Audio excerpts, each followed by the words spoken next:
Hey guys, thinking about you today. I've put together a DNA model for you, and I just wanted to go over the structure of DNA with you before you moved into your next unit on transcription and translation.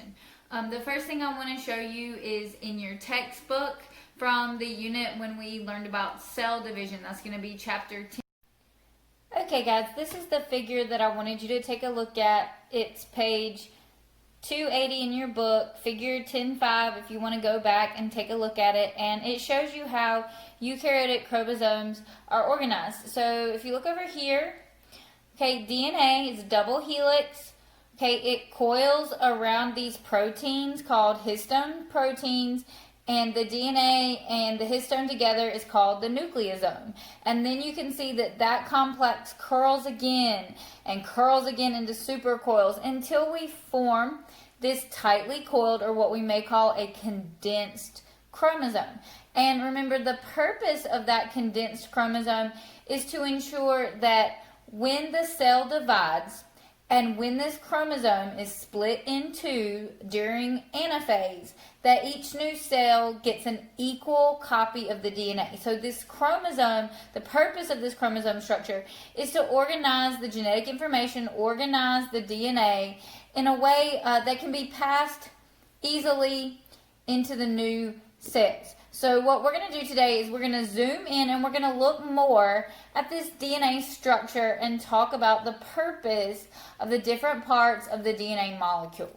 Take a look at this handout. I did not send this home with you, but if you would like an annotated copy, a copy that I have taken notes on, you can find that in your Modern Genetics folder on Schoology. But I wanted to walk through this with you to talk about the different parts of the DNA molecule. And you can see that the molecule I'm showing you here doesn't look exactly like the one you just saw in the book. What you just saw in the book is often referred to as like a ladder molecule. It's kind of simplified.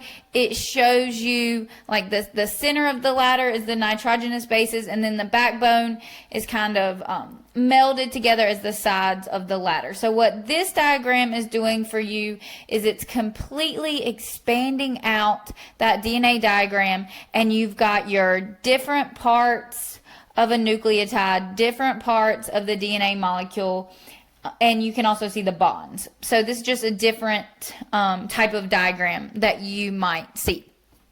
If you look, notice that you'll hear me refer to the rungs of the DNA molecule and the sides of the DNA molecule. So on the rungs of the ladder, we have alternating phosphates and sugars. And remember that in DNA, the sugar that you have is deoxyribose. It is a pentose sugar, meaning that it has 5 carbons. Okay, so the backbone are these sugar phosphate, these alternating sugar and phosphates. They are bound together by very strong bonds. Okay, strong covalent bonds, because they're protecting what's on the inside, which is the precious code. These nitrogenous bases are going to be the key. Okay, they're going to be the directions for a protein. And so they are protected within this sugar phosphate backbone. And I'm going to show you in a minute how the coiling and the double helix shape can help protect these molecules. If you look in the center, okay, you have 2 bases bound together.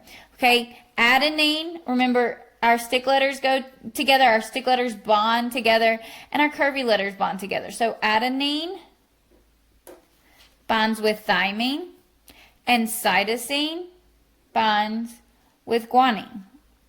Okay, and I've got another cytosine down here. And it won't always look like this. The bases that you have will depend on what the code is.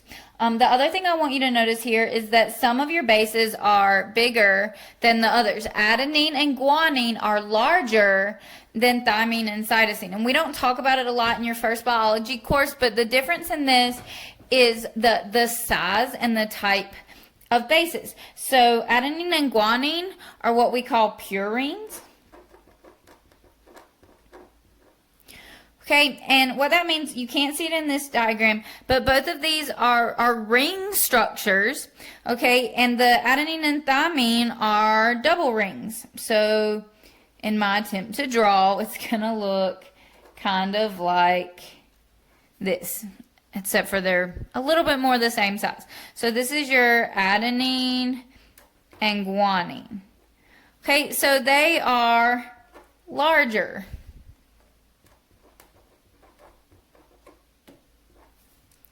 Okay, whereas your cytosine and thymine are going to be single ring structures. Okay, these are your pyrimidines. Okay, and because they are a single ring, they are smaller. And for the longest time, I had a really hard time remembering this. So the way I try to remember this now is that the longer the name, the smaller the ring. Okay, so pyrimidines, the longer word is a single ring. Purines, the shorter word is longer rings. The other thing I remember, C and T here, these are my DNA bases, but I also have a pyrimidine in RNA that you're going to learn about in the next chapter if you haven't started yet. And that base is uracil. So I try to remember cut. Okay, the pyrimidine molecules have been cut short. Okay, but you also have to remember that this U is not part of DNA. This is actually found in RNA. So if you're not there yet, that will make more sense a little bit later on. So I've got purines and pyrimidines, and they bind together, okay, by hydrogen bonds. And if you'll notice, guanine and cytosine are bound by 3 hydrogen bonds, whereas adenine and thymine are bound by only 2. So this guanine-cytosine bond is actually stronger because there's more bonds there. However, overall, these are weak hydrogen bonds. And the purpose of that is they are easy to unzip or break those bonds. And these bonds are going to be broken at 2 different times during the cell. They're going to be broken during DNA replication, where all the DNA in the cell is copied. They will be broken then. This molecule will be split in 2, and each side will serve as a template strand.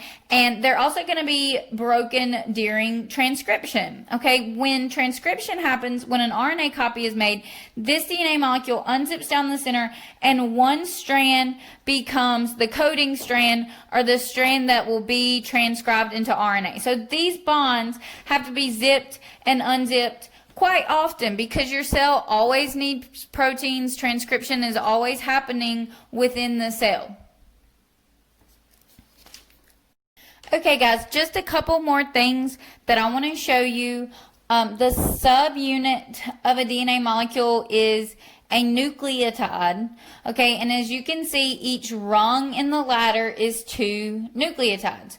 A nucleotide is a phosphate, sugar, and nitrogenous base. So here we have, let me switch pens. Okay, here we have 1 nucleotide.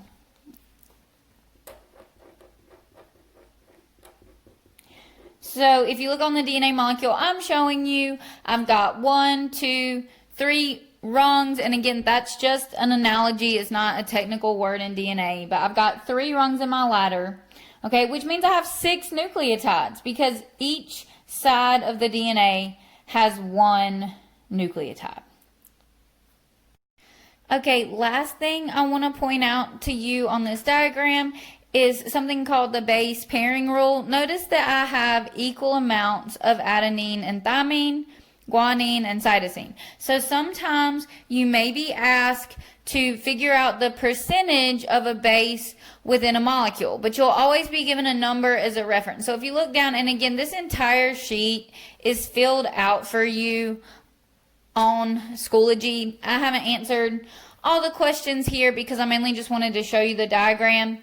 If you look at this, if a molecule is 17% thymine, so remember thymine bonds with adenine. The question is asking what are the other percentages for each base. So if thymine is 17%, adenine is also going to be 17%.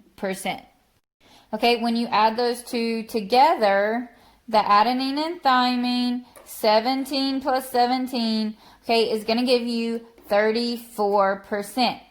And that is going to help you find the guanine and cytosine, because the guanine and cytosine are going to be, remember, we've got 100% our entire molecule. We know that 34% of that is adenine and thymine. Okay, so what we're left with is 66%. So when I divide that in two, this is what tells me how much guanine and cytosine I have. That's going to be 33% each. So you can work backwards. The DNA molecule should have equal amounts of each base because of the base pair rule. Okay guys, so the last thing I want to show you today is this awesome DNA model that I put together so that I could show you something 3D.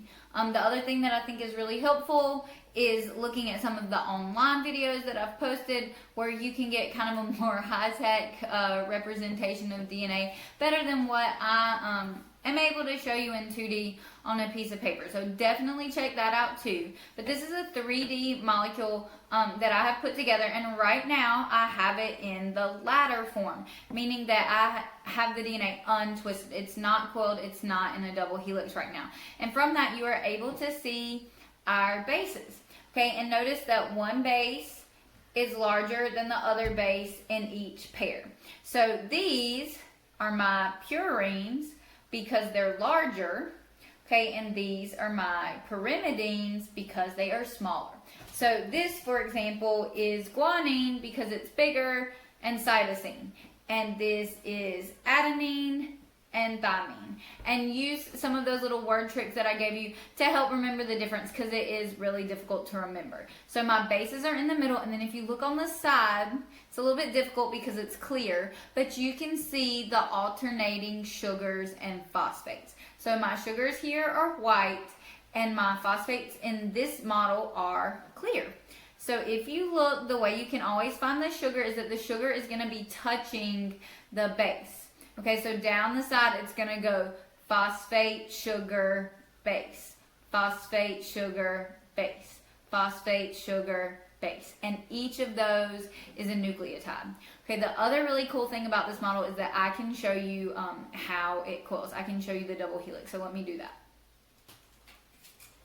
Okay, so this is me partially coiling it, and this is how you'll see it a lot of times in diagrams, this partially coiled model, but I can also coil it all the way up.